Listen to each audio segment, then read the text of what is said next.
Hi, everybody.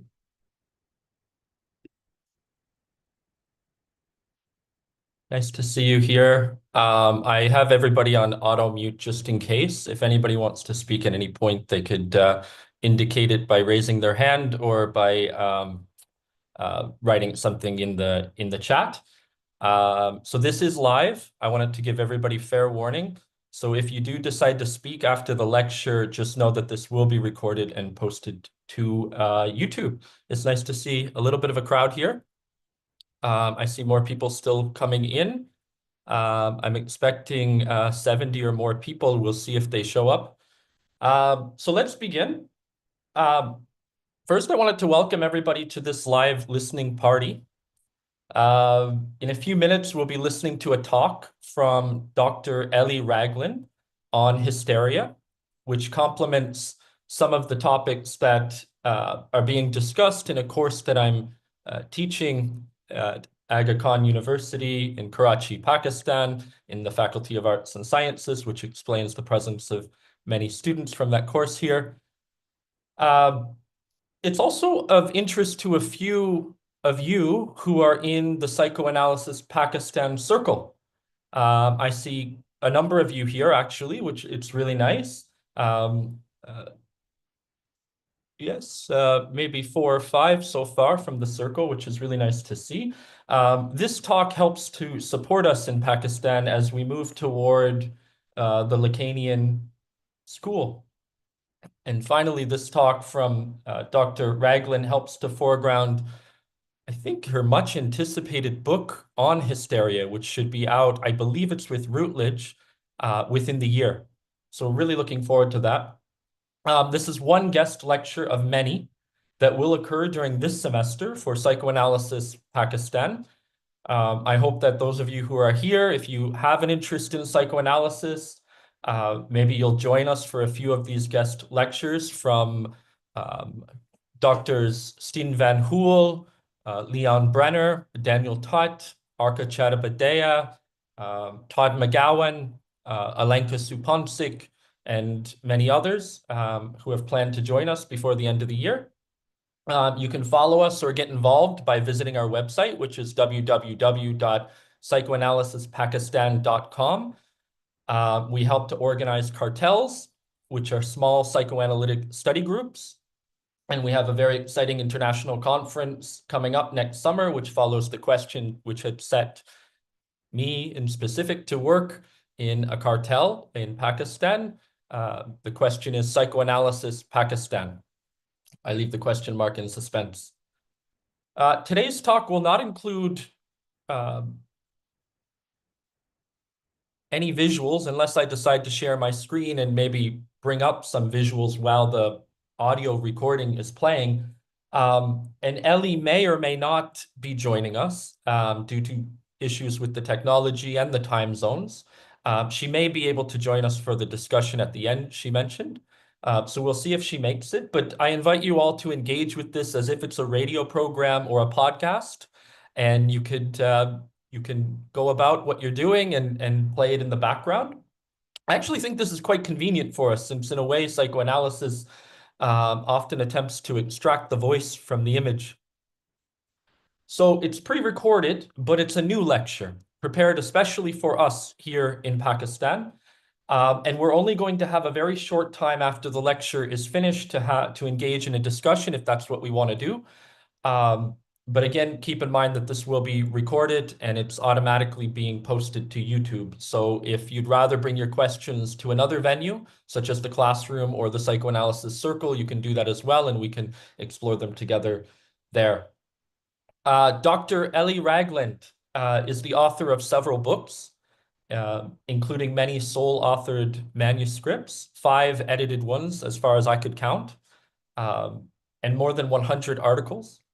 Her work often focuses on psychoanalytic topology and hysteria in the teachings of Sigmund Freud, Jacques Lacan, and Jacques-Alain.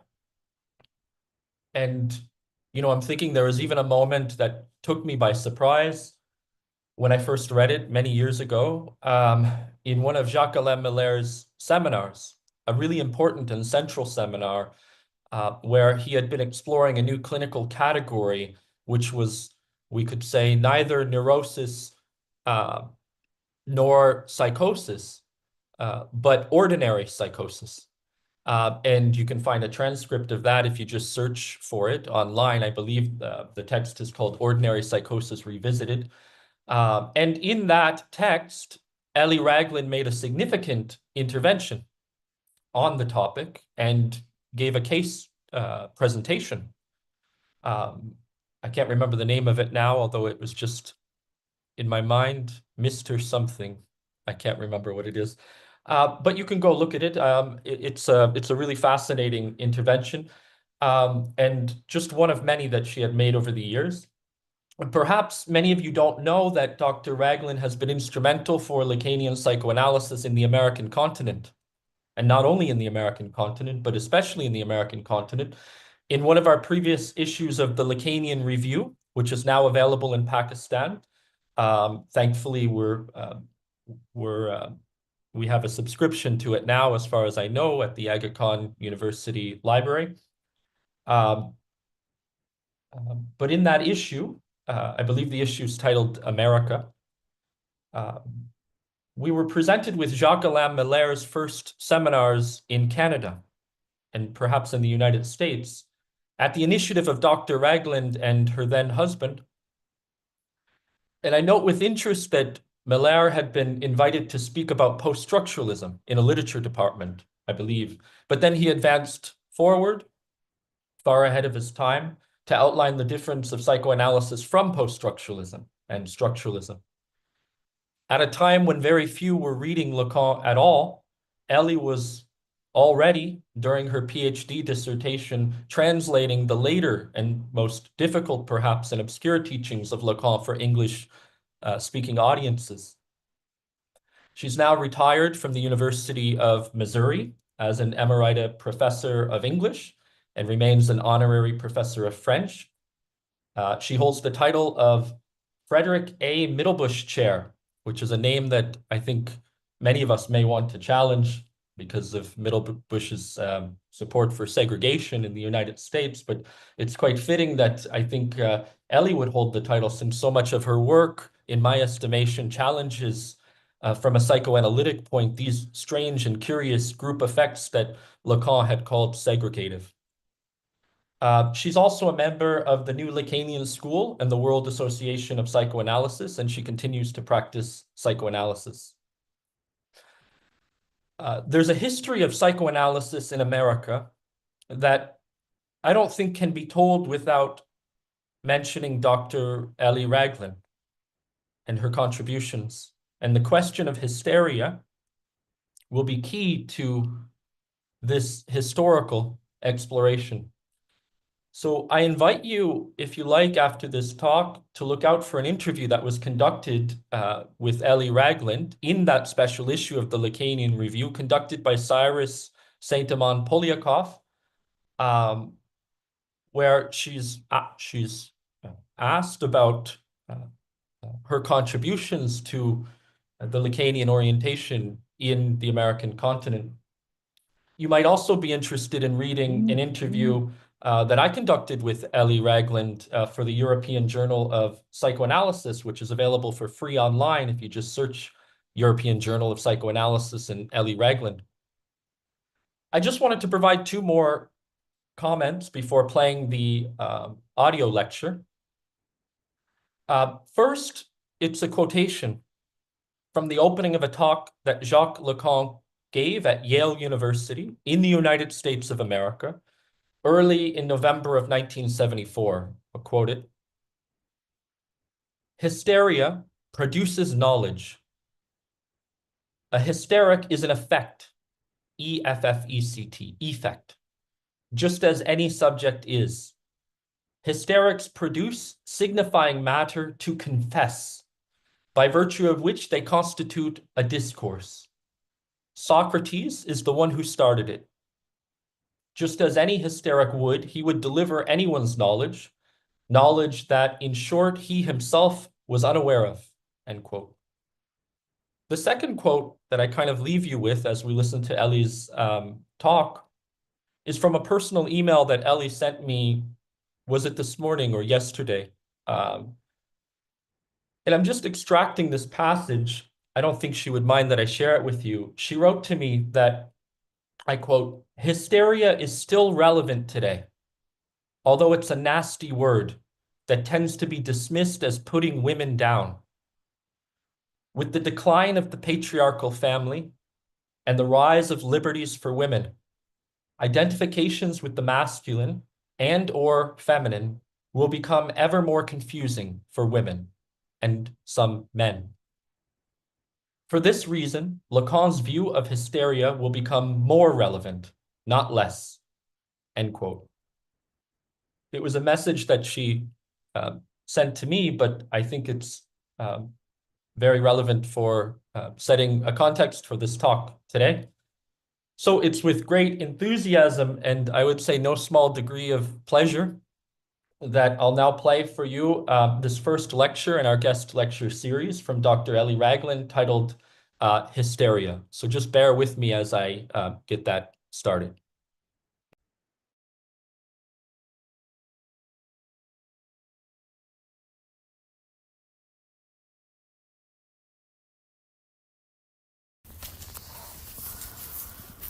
Hi, my name's Ellie Ragland, and I'm going to give you a paper that I've written called Hysteria. It's a short version of what I'm doing with the book I'm writing right now called Lacan and Hysteria, the Logic of Paradox. Hysteria is a very old word dating from ancient Greek and Egyptian times, first found on the Cahun, mentioned on the Cahun papyrus in 1900 BCE. In the beginning, the Greek word hystera, meant wandering uterus, taken from the Greek in the 5th century BC by Hippocrates, the father of medicine. There's a book on him called Hippocrates' Women, Reading the Female Body in Ancient Greece. The word described female maladies and their caregivers who advanced causal theories, such as the idea that the womb itself was wandering around in the body of a distraught woman, or that a small animal was wandering around in the body of the woman, the larger body. As the centuries progressed, so did the treatment of this malady, as well as the varying ideas as to its cause. In Greek and Roman times, from the 8th century BC to the 5th century AD, it was thought that an emotional woman could be cured by the rubbing of a petra stone over her body. After Greek and Roman times, the female problem called hysteria disappeared from history, only to reappear with a vengeance in the Middle Ages, approximately 500 to 1500 AD, when the idea of a biological malady became a theological one.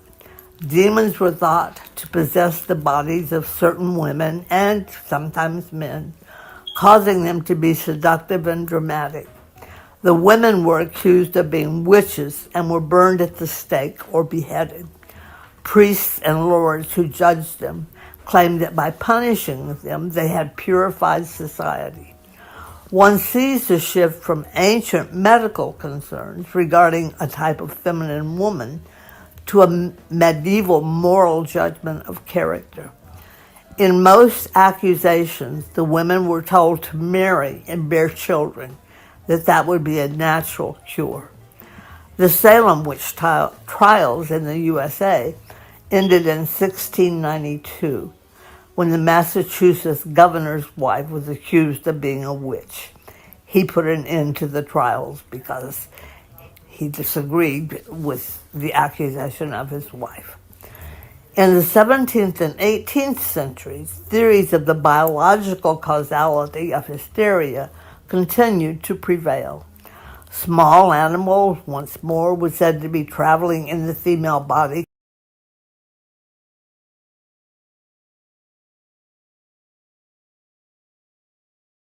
Caregivers, called alienists, because they called their patients aliens. The hysterics were called aliens.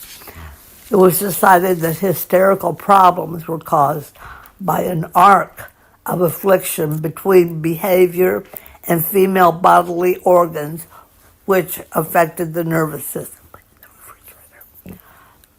Character and body were united. Uteruses were removed in the 18th and 19th century by those responsible for caring for the ill.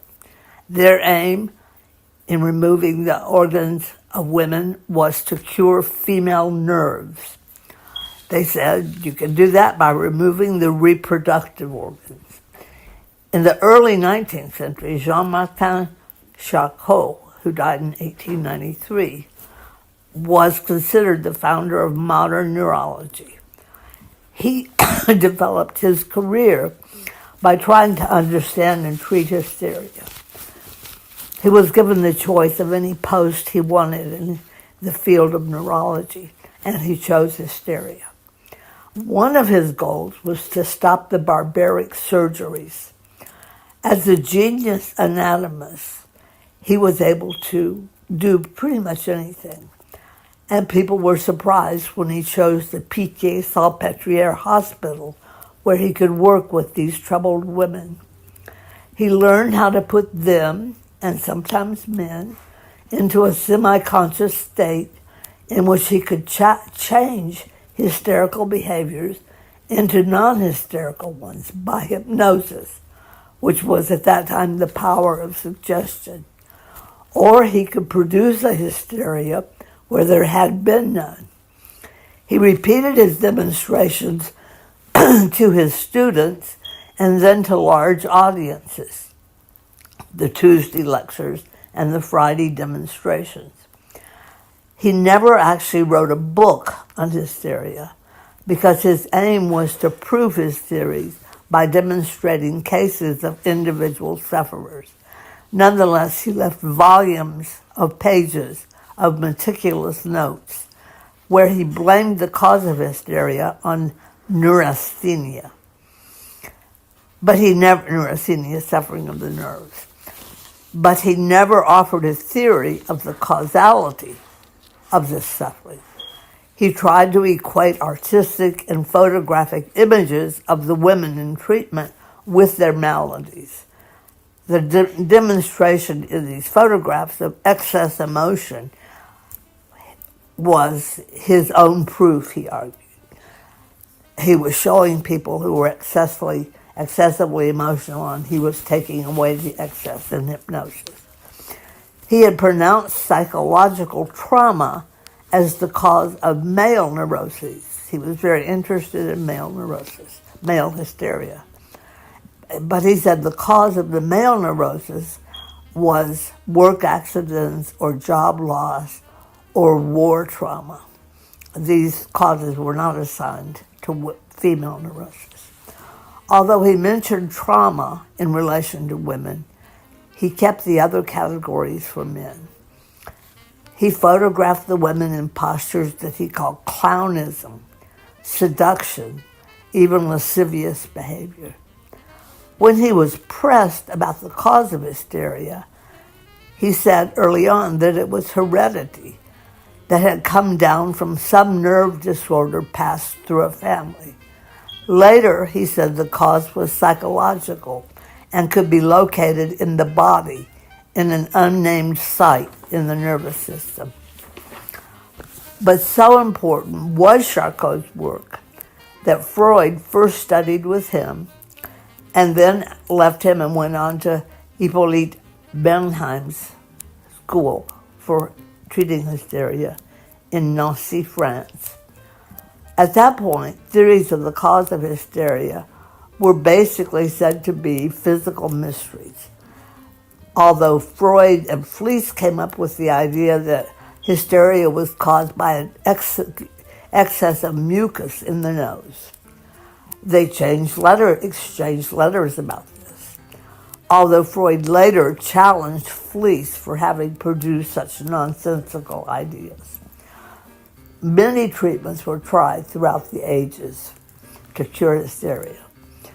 A contemporary book written by Rachel Maines argues that pelvic massage was the main method used after witch burning and up until surgery. Pelvic massage was stopped when there was a shaking of the body, basically orgasm. But in those days, when they described their treatment of hysteria, they did not connect the pelvic massages to sex. They called it a cure by hysterical paroxysm. Before Charcot, the importance of using hypnotism in trying to cure hysteria was developed by Franz Anton Mesmer. He invented the theory that hysteria was caused by an excess of animal fluid running in the veins. Again, another biological theory, something wrong in the body. He initiated the use of magnets to try to balance out this mythical fluid which he had invented and which he called a natural source of energy. He was worshipped by many and considered a charlatan by others. James Braid from Scotland saw Mesmer perform and named his process hypnotism. Fans of Mesmer claimed that he gave birth to dynamic psychiatry, but only with Freud was hysteria treated in any progressively modern terms. Freud's treatment methods were first learned from Mesmer and Charcot, and he began using hypnotism by trying to calm his patients by stroking their eyes, for example. But he quickly stopped using hypnosis because it did not work to reduce the patient's resistance to psychoanalysis, that is, to talking about their private lives. It was with Bertha Pappenheim, whom he fictionalized as Anna O., that Freud invented psychoanalysis. Anna O. was solicitously treated by Freud's friend Breuer, whose wife became so jealous of his attention to Anna O. that Breuer had to stop the treatment. It has been reported that Anna O. had a hysterical pregnancy, pseudocyesis it's called, and a miscarriage. But later others have said this is untrue, that there was just a confusion of feelings in the transference. Although Freud never saw Anna O., he commented extensively on her case. You can read it in Studies on Hysteria by Freud and Breuer, which came out in 1895, Volume 2 of the Standard Edition. At one point, Anna O. told Breuer that she had come to him to have the leaves swept out of the chimney. That is, to talk away her problems. Freud took this notion from Anna O. to mean that patients who came for psychoanalysis had come to talk about things they usually kept private. Thus, the talking cure was born in the clinic of the hysteric. Quickly, sexual causality appeared in Freud's treatments of hysterics following his conversations with them, and he determined that seduction by an uncle or some familiar man was the traumatic cause of hysteria. Not long after proposing this theory, he postulated that the women had not actually been sexually traumatized, that they had just fantasized the sexual ideas. Thus, he placed the idea of fantasy, which he said was often unconscious, at the heart of the psychoanalytic procedure. But what remained at the root of his treatment of hysteria was the idea of sexual causality, whether it had occurred in some older woman who had lost her husband, a nun, or Dora, who had been courted by Herr K., making it possible for her father to carry on a sexual relation with Herr K.'s wife, Frau K. The cure for hysterics throughout the ages had been said to be regular heterosexual relations. Freud said the same. Another of Freud's well-known cases is that of the young homosexual girl who started courting the village prostitute, courtesan they call them, upon the birth of a baby son to her family. I would suggest that once she was no longer the apple of her father's eye, her name was Marguerite Gretti, they called her, her aim was to displease her father by acting like a boy to a woman, a prostitute. In this way, she was imitating a new child, a boy. I would imagine she would have hidden her attraction to a woman in that era. Most criticisms of this case interpret it in sexual gender terms, accusing the father of being prejudiced against lesbians. In the 20th and 21st century, hysteria has been kept as a diagnosis of seductive, self-centered women whose behavior does not follow the social rules of how a proper woman ought to act. In the American Diagnostic Statistical Manual of Mental Disorders, which is currently being translated into 26 languages, including Japanese and Chinese, hysteria was dropped in the first edition, DSM-1, 1952, but it was included as a mental disorder in DSM-2, 1968. It was rejected again in Manual 3, 1980, which also got rid of the word neurosis. In the DSM-4, hysteria was called, not hysteria, the noun, but an adjective was used, histrionic personality. That came out in 2000. In the DSM-5, which appeared in 2013, both the words hysteria and neurosis are gone. If hysteria is used diagnostically today in the USA, through the DSM system particularly, it is subsumed under the category borderline disorder, which was introduced in 1980 in DSM-3.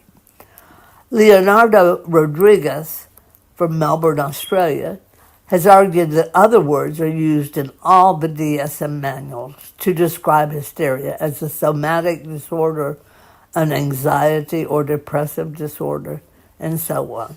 That is, hysteria has not disappeared from the DSM system, whatever the intentions have been of the American Psychiatric Association, who compiles these manuals.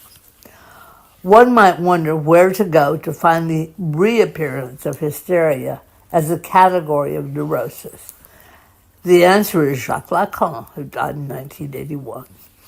The French psychoanalyst whose teachings are now spreading worldwide as his difficult theories are gradually being understood and used in the psychoanalytic clinic. When it came to the label of hysteria, Lacan gave the first full-fledged theory of cause that makes psychological sense. Freud had supplanted his interest in hysteria once he introduced the category of fantasy. It turned to other maladies. Moreover, while studying with Charcot, the important thing about Freud's studying of hysteria, however, is that he had transitioned away from neurological thought to the idea that psychology was the cause of mental illness.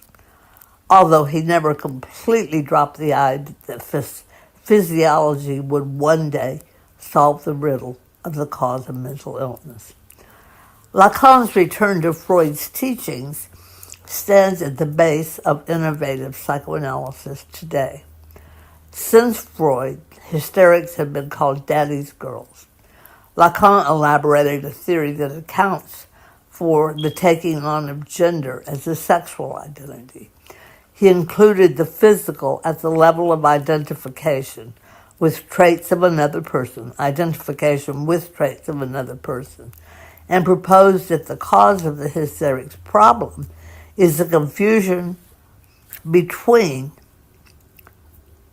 being a man or woman. That is to say, confusion in her identification with her father and brothers over identifying with her mother and sisters.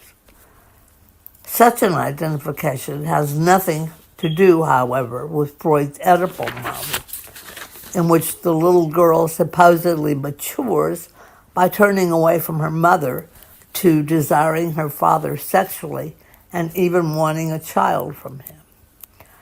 Rather, Lacan distinguishes between a normal woman, whom he calls feminine, and the hysteric. Although Lacan very often calls the hysteric feminine, in his last teaching, he usually calls the hysteric feminine. There are some Lacanian analysts writing today who say that hysterics are basically males, that their psyche is basically masculine.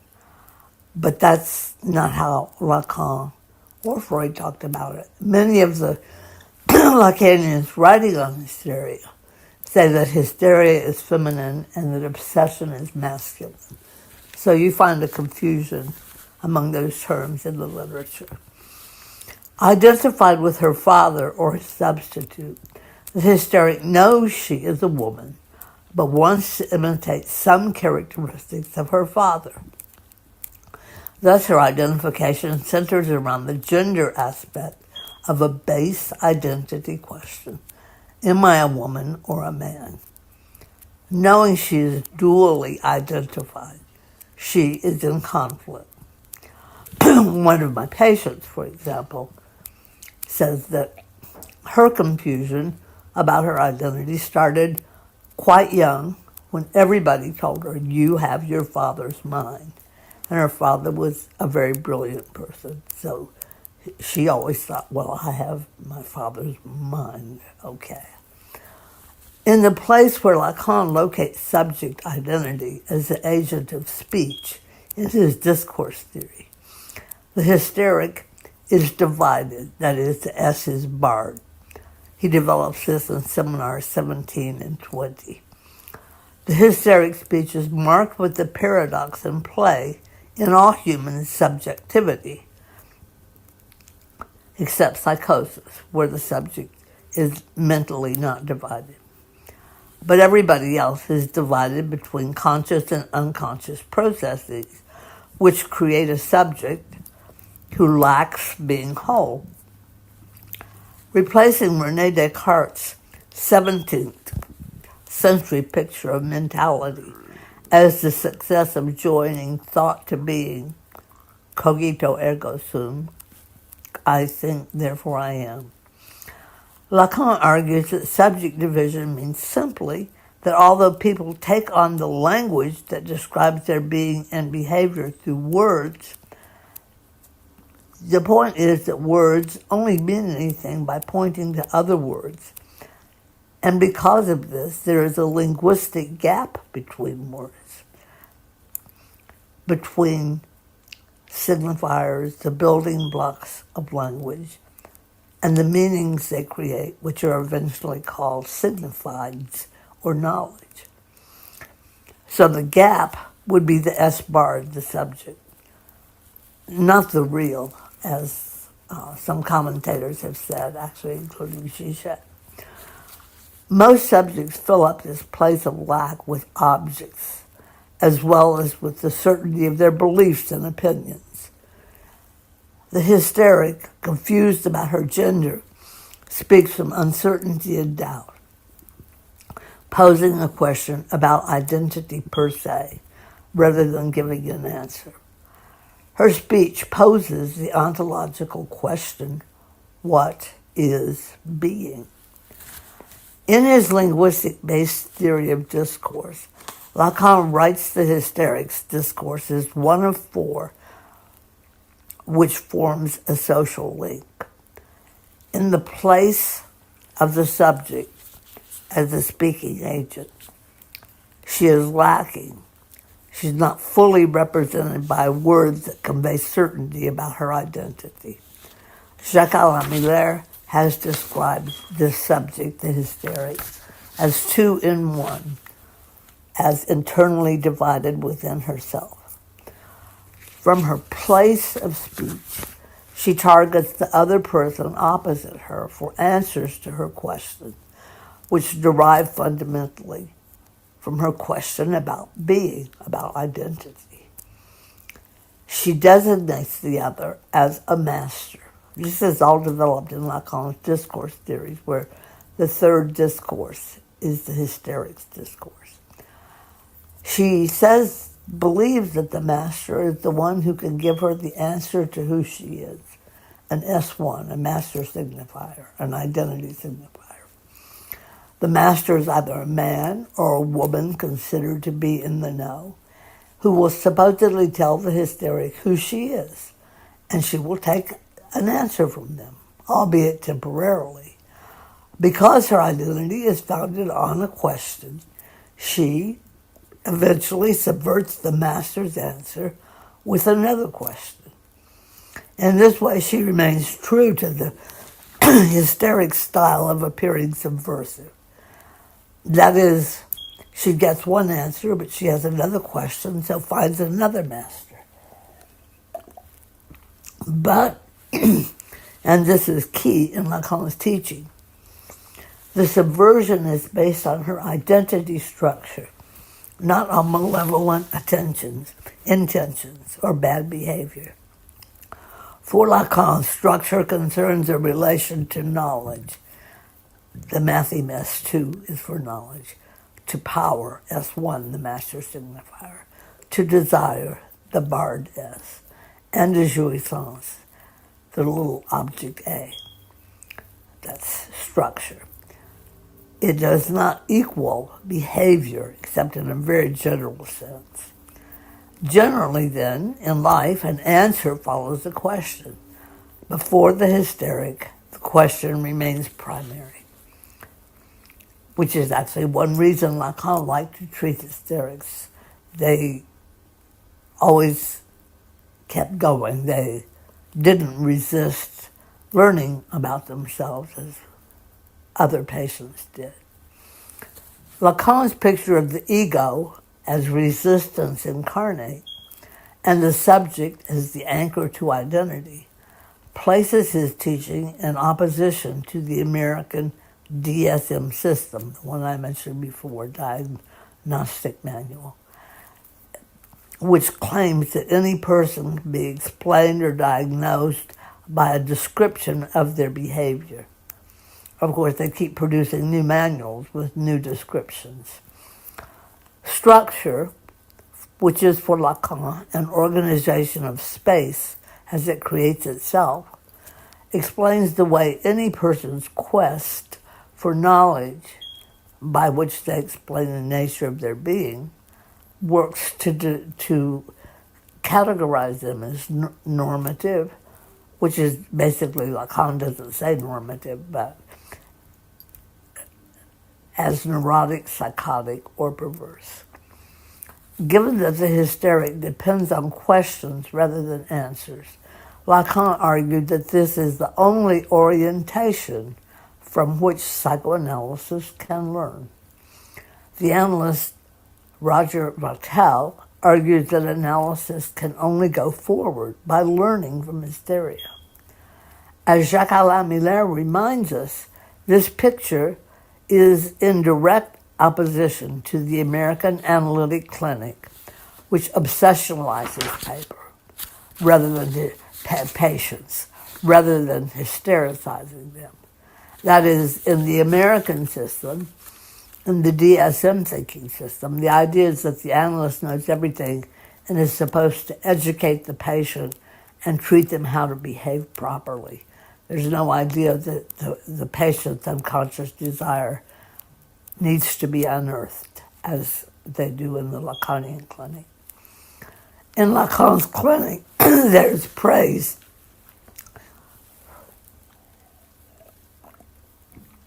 In Lacan's clinic, there is praise for the hysteric, not the condemnation and punishment she has known throughout the centuries. Insofar as the master discourse validates itself by his or her opinions, by having the other person listening to those opinions accept them as correct knowledge, This is the first discourse structure Lacan creates, called the master discourse. The master paradoxically produces the unconscious desire for jouissance, which is aimed at filling in the lack, which is desire seeking jouissance, enjoyment.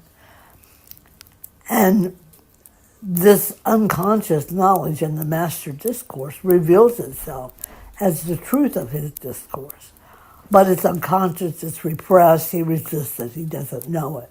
Unlike the hysteric, for whom it's at the service of speech, it's buried from the master.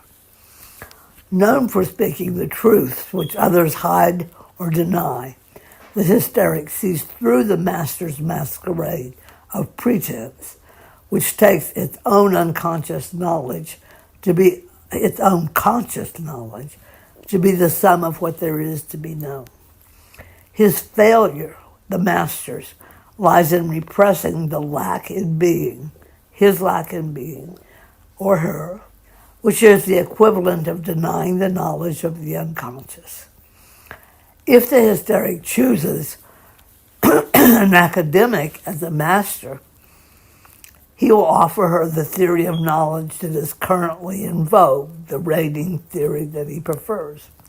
His goal is to identify with his unconscious knowledge. He wants her to identify with his conscious knowledge. Like the psychoanalyst, whose idea of treatment is that a patient identify with them as healthy, the academic, the professor, also tries to bury the other person, the patient, the student. They try to bury their unconscious desire. They do not want to work with something that the other needs to seek out. Lacan praises the hysteric's discourse as being closer to the unconscious than that of the master or university discourse. The university discourse taking the professor's conscious knowledge to be the truth, by which he or she will seduce their students into identification with their knowledge rather than with the student's unconscious desires. The analyst who aims the cause of desire at the lack in being, that is, the subject speaking agent in the analyst discourse, is the object A itself, the cause of desire, which aims at the other at the point of the lack in their being. So the analyst and the hysteric are on the same path in discourses, on the path toward unconscious knowledge, rather than the master or professor who pretend that conscious knowledge equals truth. The analyst consciously seeks the truth of the unconscious from his patient, while the hysteric cannot help speaking from the knowledge produced by the master whom she queries, by linking it to the cause of her desire, which resides in the place of truth in her discourse. Nonetheless, the answer that she takes as truth will change over time as she goes further in probing the knowledge she's seeking. The hysteric's discourse leads her from doubt back to a question of whether the other has the true answer to her identity quandary, giving her a kind of natural defense. I mean, she doesn't have to be under the victim of the authority of the master, which is the way some people portray her, which is incorrect, because she's not able to stick just with one master, unless she goes through a psychoanalytic cure and comes to the point of her own mastery in terms of working with her identity question. But the hysteric suffers. Identified as she is with lack in being, she must continually work in order to know where to place herself in society. Am I a man or a woman is for her a paradoxical dilemma.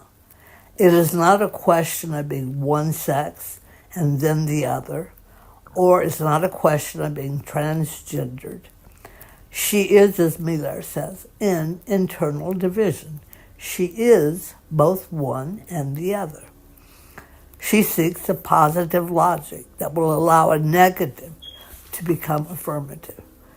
She may idealize certain types of men and even sometimes have disdain for women, and in that she would not be a feminist.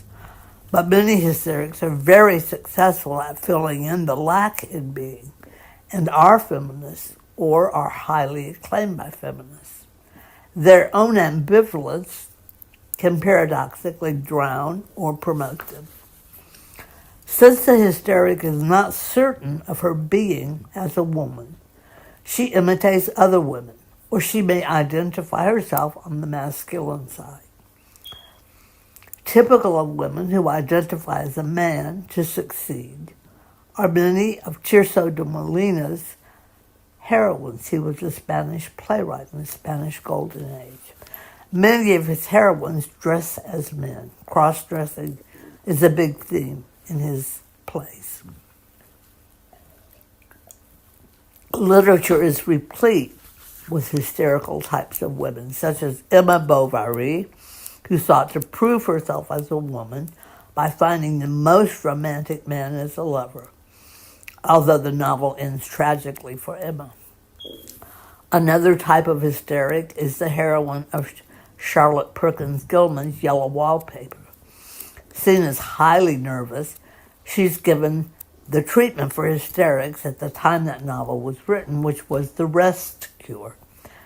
If a woman was over-dramatic, over-emotional, couldn't solve her problems, they were said that they should rest, they should sleep, that their body was tired. When the heroine of Yellow Wallpaper heroically tried to get up and accomplish artistic endeavors, she was sent back to bed to rest. Another type of hysteric is described by Edith Wharton in House of Mirth. The young woman tries to solve her identity confusion, which was created by her own mother, who said that her daughter wasn't pretty enough to be a socialite. That's the theme of the novel, House of Mirth, mirth meaning it's not so funny. Anna Karenina is another. Joan of Arc is iconic. Julia Child is a contemporary hysteric whose charisma is infectious.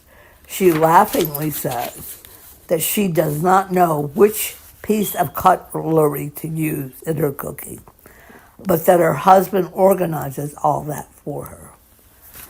But more typically, hysterics are not able to resolve their gender confusion except by suffering, often because they are punished by society for being different. Juliet Mitchell depicts Dora, Freud's Dora case, as being a typical hysteric because of her bodily illnesses that imitate her father's and her brother's illnesses. It is true that Dora, who was a teenager when she saw Freud, grew up to marry and have one son, who interestingly became the director of the San Francisco Opera House. Dora, however, Ida Bauer was her name, she spent her life suffering from one illness after another. But when Freud saw her, he was not interested in her bodily suffering except to note her identification with her father's chronic throat illnesses through her own aphonia, that she couldn't speak, couldn't get her voice out. But one cannot reduce bodily affliction to hysteria because bodily affliction affects all types of people. In that the hysteric sees the non-rapport between men and women, her quest to be made whole by love is fruitless. That is, if she sees that there's a lack in this man that she's seeking as an ideal to replace her supposedly ideal father, she can't lie to herself, at least in the unconscious, saying that they are 100% a match. Analysis can offer the hysteric the cure of not being burdened by bringing her to see that all quests in a non-rapport. The hysteric who denies that the sexual difference makes a difference is not unlike the feminist who argues that because men and women are equal, they are the same. In this, the hysteric who would say that the sexual difference makes no difference would be like the feminist who argues that men and women are equal and the same. The point being that men and women, being equal in all kinds of things, brain power, all kinds of areas, are not the same. No person is another person. That's what Lacan stresses, that each subject is singular. So women and men are different. Men are different from each other. Women are different from each other.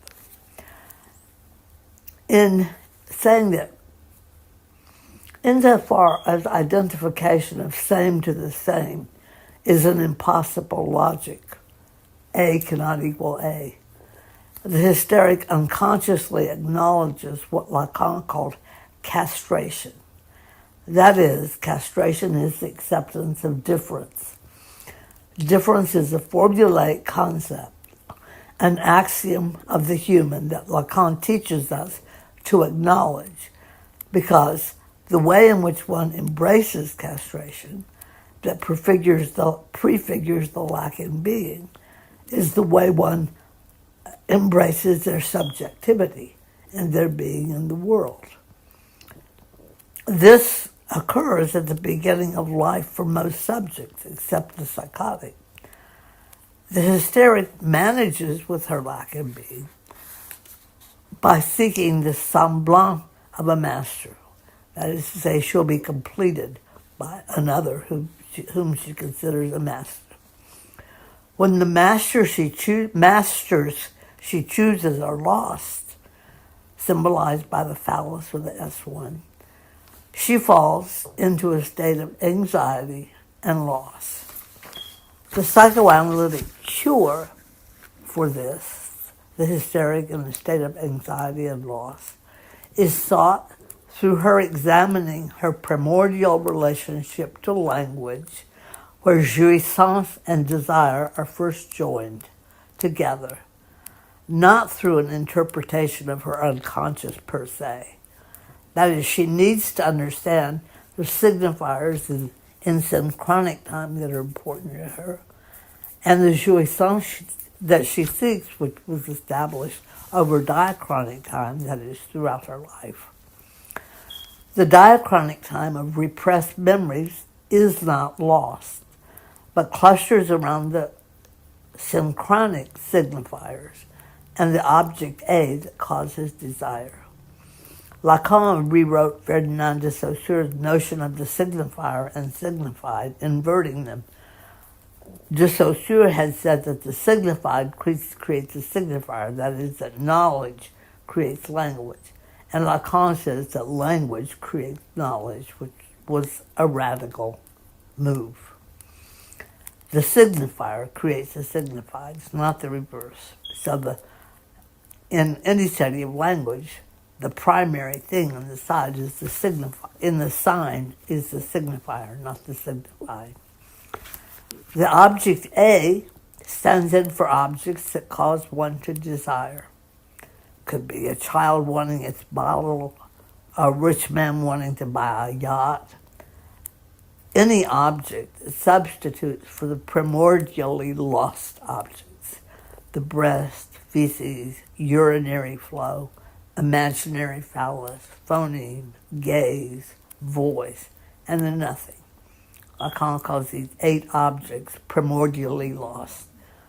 The child gets the mother's breast, and the telephone rings, and the mother gets up, and there's no one-to-one fusion that remains all the time in the primary part of life for any of us. Substitute objects fill in the gap created by the loss of these primary objects for most people. But the hysteric is always thrown off her own fulfillment by the fact that she knows she is castrated, not whole. Nestor Bronstein, who wrote a beautiful book on jouissance, he recently died, his book should be read, he quotes Lacan regarding this. The quote is, "She will deceive herself by identifying the demand of the other big O, meaning society, culture, identifying the demand of the other with the desire of the other. She will have to live so as to complete the other.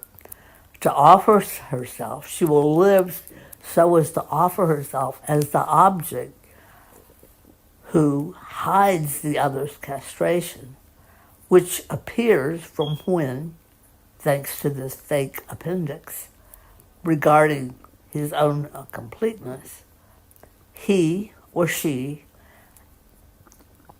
instead of taking the place of the master and lord of jouissance, puts herself in the inaccessible place of the urfather." This is an idea that Freud developed, the idea that the primordial father, the urfather, the primal father, was a point of identification of the child going away from the mother to the father. This is Lacan's mirror stage, in which the child has to break the symbiotic idea that it's one with the mother, the baby, by referring to the outside world, the social, to language, to the third term in the child-mother triangle, the third term being the father, or someone who represents a third term, a priest, a lawyer, an uncle. It could even be a woman in a lesbian couple, one who takes the position of mother, the other takes the position of the outside. This idea that Bronstein talks about identifying the demand of the other, demand means the other asks something of you, put your toys away, with the desire of the other. They're not just telling you to do it, but they want you to do it, so you need to move. You can't just say, "Oh, be quiet, I'll put them away an hour later." The other desires that you do it, and you need to engage your desire to the other's demand. This was Lacan's theory regarding hysteria in Seminar 8, the idea that the hysteric had to identify with the place of the urfather. It's, of course, something Lacan develops this idea in Seminar 8, the transference, 1960-61. The theory, of course, is based on Freud's totem and taboo, where he has the idea that the brothers have killed the primal father, the urfather, and they end up not just being each one the lord of jouissance, but be guilty in having to band together to create something that will be a society based on law. This is the way Lacan interprets the myth of totem and taboo. Anyway, Lacan quickly dropped this theory of identification with the urfather because the libidinal position of the other, big O, is too uncertain for the hysteric to retain it as an absolute fantasy. In other words, Bronstein believed that the other, big O, was equal to the urfather, and that was based on Lacan's early teaching. His book on jouissance came out a long time ago. But Lacan dropped this idea by 1961. One of my patients expressed the jouissance she felt when her father would look at her report card and ask her why there was a minus beside an A grade. This was not taken as a criticism by her, but simply fueled her desire to work even harder to please him. Another problem for the hysteric seeking to reify her ideal ego as an ego ideal in the eyes of the other comes from her representing her father, whose flaws she sees, whose castration she sees, but she must represent him as uncastrated. She denies his castration.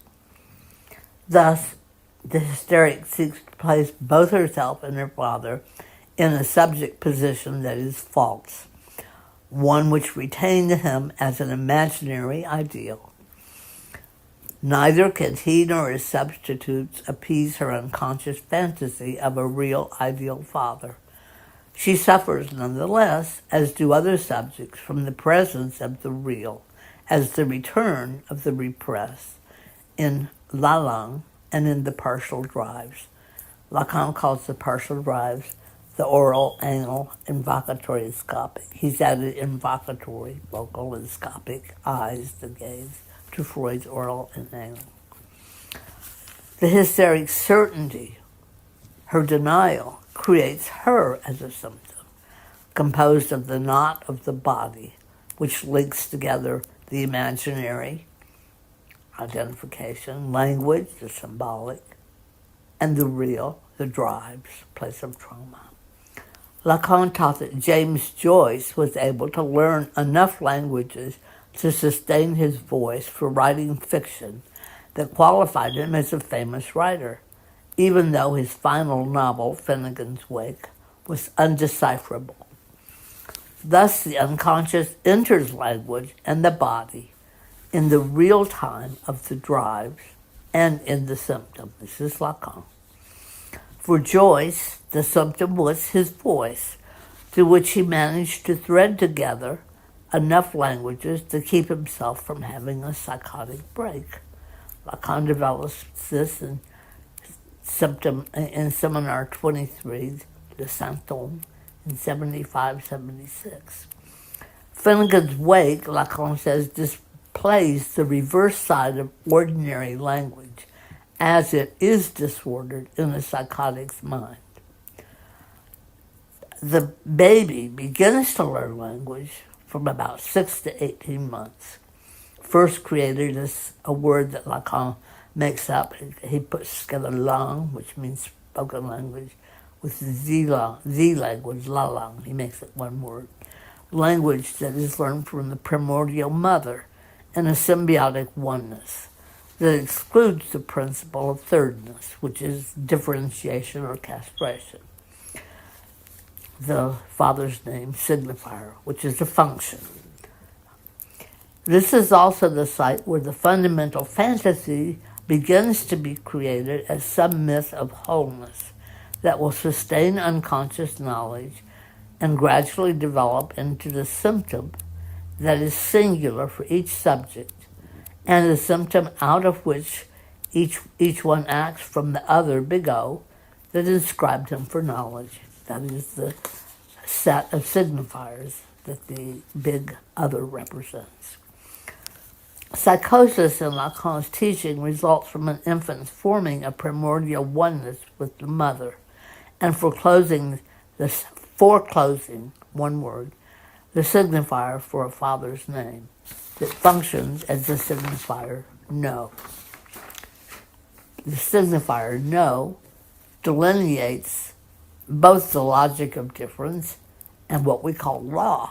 Law basically means something that sets down a rule which makes distinctions between what is okay and what isn't. The hysteric symptom is not only that she is split between identification as a man and a woman, but in addition that she suffers from the fact that there is no signifier for the woman in the unconscious. There is one signifier for man, the phallus, which denotes both difference and lack. That is to say, he has an imaginary organ which she, the woman, does not have. So the couple, male, female, set up the visual logic of difference very early on. All kinds of other things are going on that are setting up the logic of difference, such as difference between the signifier and signified, and the way language is learned to create gaps. The hysteric's quest for knowledge, as identity, is given greater importance by Jacques-Alain adding the discourse of knowledge as a fifth one to Lacan's four: master, university, hysteric, and analyst.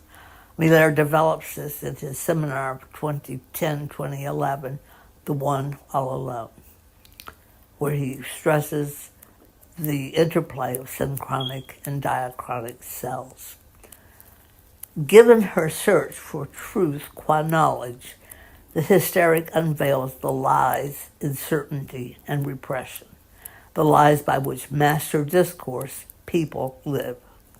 She does this by placing the surplus value of jouissance on what, for her, equals the knowledge of the real as certitude, not just symbolic conventions or imaginary semblances, that is, appearances. This, then, is a different kind of knowledge than that of the university discourse, the French word savoir, or the discourse of opinion spoken by the master, the French word connaissance, for knowledge. In my view, the hysteric's question about sexuated identity does not reveal an interest in reproduction per se, the signifier for mother being of little interest to her. But since she is preoccupied with the place of the body in identity, she necessarily learns about sexuality. This does not mean that she is promiscuous, only that she wants to know about sex. This is typical of Freud's Dora case. Dora was obliged to babysit the children of Frau K. and Herr K. to allow her father, Herr Bauer, to continue his adulterous relation with Frau K. Dora accepted Herr K.'s gifts and attentions for 4 years to allow her father to continue his liaison with Herr K.'s wife. The comfortable arrangement ended the second time Herr K. tried to kiss Dora. She slapped him and caused chaos in the agreement that had endured since she was 14 years old. Her father took her to see Freud because she had reported Herr K. trying to kiss her and said that she slapped him. I just got 3 more pages. She left Freud after 11 weeks, but returned a year later to boast that she had exposed the affair between her father and Frau K., as well as Herr K.'s unwanted attention. She had exposed this to her whole family. She also reported that many of her physical symptoms had disappeared. One could say that Dora dropped her hysteria once she ceased to idealize her father by supporting his indiscretion. I have suggested in my book that although Freud and all commentators have considered his treatment of Dora to be a failure, that after talking to him, she did have the courage to end the years-long complicity of which she had been a part, and she went back to see him to brag about it. Hysteria dramatizes the general confusion of tone that is a particular kind of gender impasse that arises out of the cultural imposition of sex and identity as holistic. Lacan taught that division, loss, fragmentation, lack, drives, and the void all lie under some supposed unity of the imaginary subject's body and symbolic linguistic identity. Lacking unity, the hysteric speech earns the place of being a discourse nonetheless. That is, a discourse for Lacan's what makes a social link through transference, that is, by believing in the other, and even that the other can answer her question as truth. She's not just adapting or accommodating to the other. Rather than the IPA, International Psychoanalytic Association, or object relations views of hysteria as sexual repression, Lacan was interested in the sexual dilemma created by the subject's not accepting herself as an object created for another. Not only does her split in identity between the masculine and feminine give her no representative signifier such as wife, mother, mistress, and so on, but the split itself creates a dilemma in which the unconscious interferes overtly in conscious life by refusing cultural binary prototypes of the sexual relation. By remaining attached to an idealized version of the phallic signifier, father's name, the effect being a failure to rupture the imaginary order, the hysteric remains appended from the phallic signifier as a subject lacking a place. She doesn't know where to place herself as a phallic signifier. Is she the beloved? Is she the one who represents difference? Is she the one who represents sameness? She doesn't know where to place herself. Her dilemma is not that of the transsexual or transgender person, wherein the subject wants to be the opposite sex from his or her biological one. That is to say, a transgender person is not confused between am I a woman or a man in terms of psychic identity. Psychically, the mental identity is that they know that they may be a man biologically, but psychologically they're a woman. And often the transgendered people have surgeries to make their bodies fit their psyches. Nor is hysteria the androgynous search for a myth of harmony and oneness, what Jung called the joining of the anima and animus, masculine and feminine principles. The split at the surface of hysterical consciousness reveals the hidden truth about the unconscious as being unwelcome in conscious life, and perforce demonstrating that there is no natural or original being. The hysteric demonstrates opposite sides of being, showing her difficulty, the impossibilities of everyday life, which she nonetheless thinks she can surmount.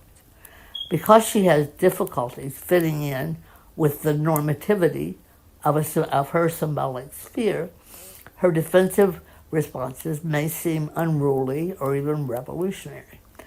In contemporary life, I think this is quite different in the sense that from the day Freud wrote, even from Lacan's writings on hysteria, there are many symbolic spheres. There's gay symbolic sphere, gay men symbolic sphere, lesbian symbolic sphere, transgender symbolic sphere, heteronormative symbolic sphere.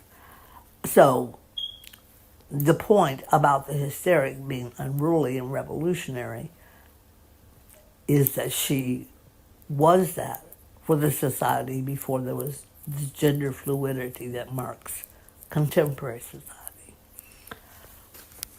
Moreover, her desire hides the passivity of the Lacanian subject, driven as it is by the language and thought of signifiers. I would argue that this only hides an even more basic passivity that has sometimes been attributed to the hysteric. Having no clear subject identity, she sacrifices her being and body to the other's desire, big O other, aiming to identify with some other consistency, rather than with her own fantasy that her father is uncastrated.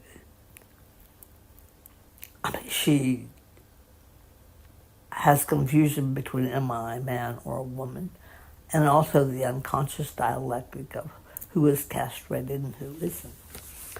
While most contemporary books on hysteria portray her as a victim or a heroine, one can think of Florence Nightingale as sacrificing herself to the wounded soldiers in war, as a prototype of the hysteric, lost in the infinity of all or nothing, victim and heroine. Even though the hysteric does not make metaphor well, that is, substitute one thing for another, metaphor is the formal envelope of the human body event, according to Lacan.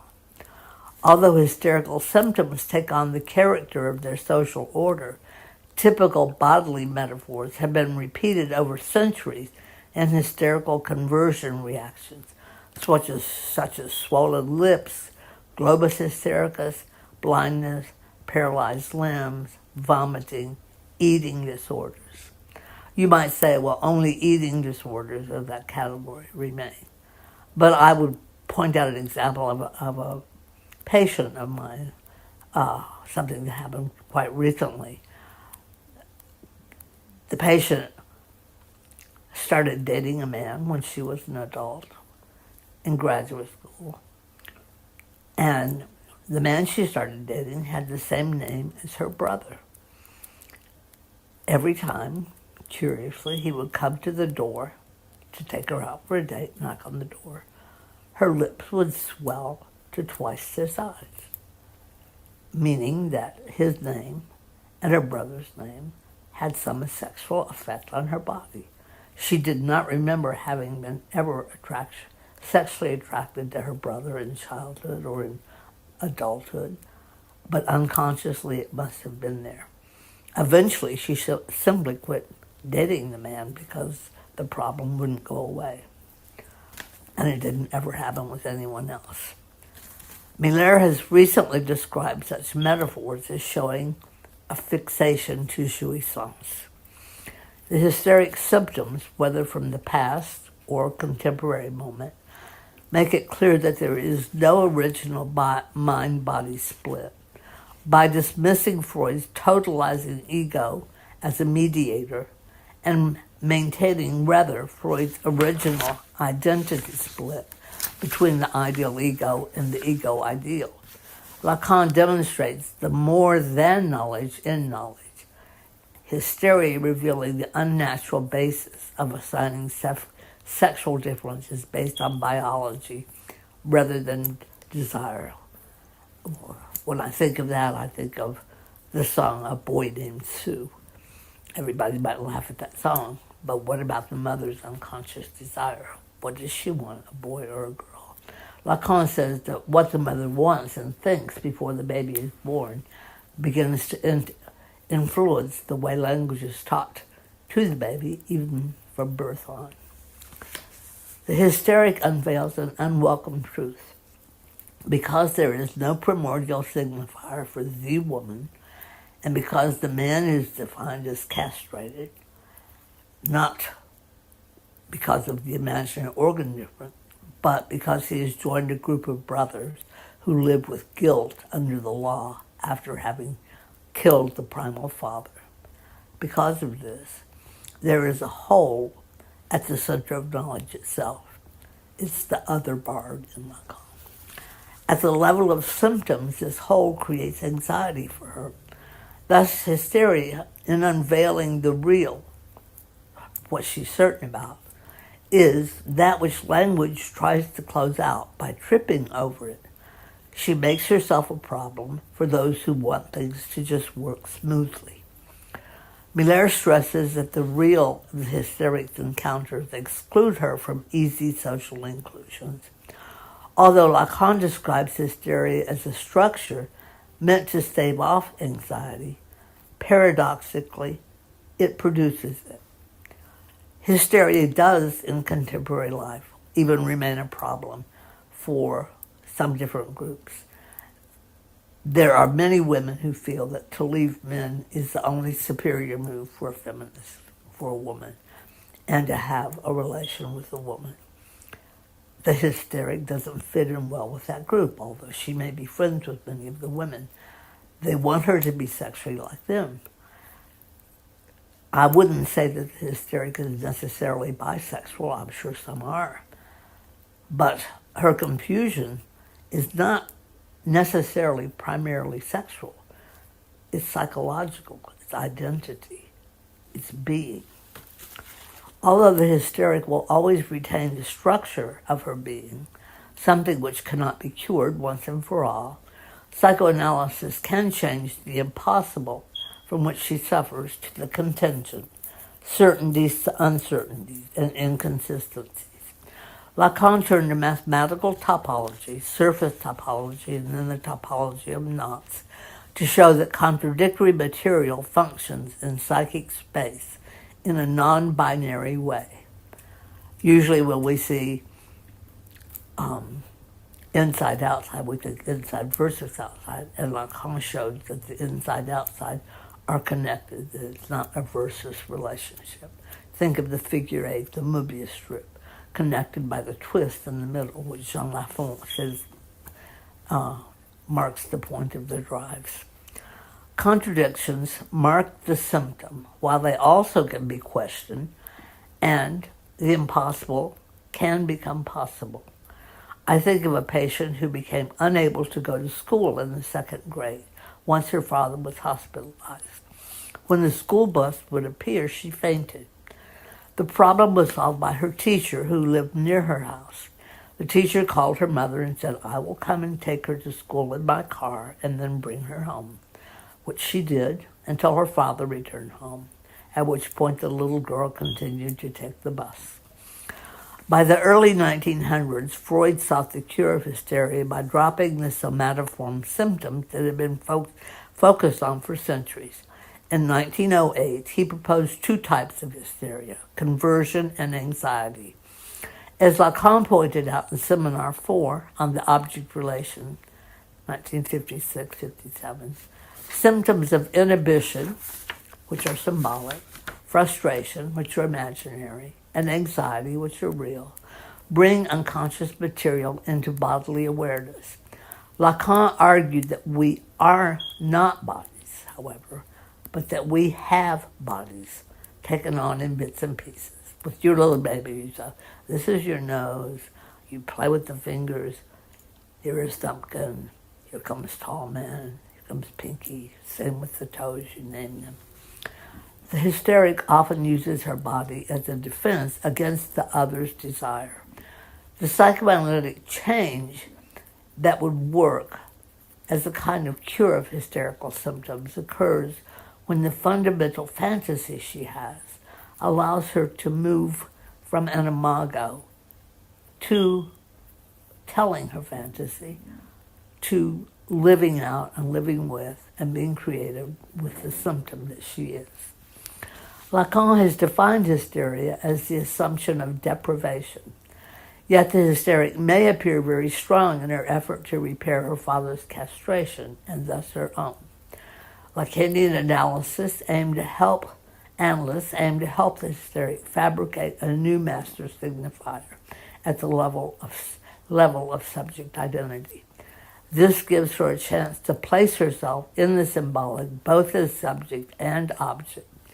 In explaining his admiration for hysteria, Lacan says in the Rome Discourse, 1953, that the hysteric's revelation of the past vacillates between the imaginary and the real. What is to be found there is what he calls the birth of truth in speech, pointing to the reality of neither true nor false, what Miller calls the lying truth. Miller calls the hysteric's discourse an epistomophony, revealing that the truth that underlies knowledge, which most people mount as a semblant or an appearance that call that not their knowledge, she shows not as a semblance, but that the truth is basically the nonsense of the master. Thus, hysteria manifests the unconscious as other begot, while she herself is caught in the impasse of paradox. She cannot be a part of the male sex, a closed group marked by castration and subsequent obedience to the law. Given that her picture of man is based on the fantasy misrecognition of her father as ideal, the only hope left is for her to shatter the imaginary father she has constructed. In analysis, she passes from transference love, based on an old image, to a new imaginary that allows her to place herself differently as an object in the symbolic, and thereby she acquires a new signifier for identity and a new relationship to the drives. Thank you.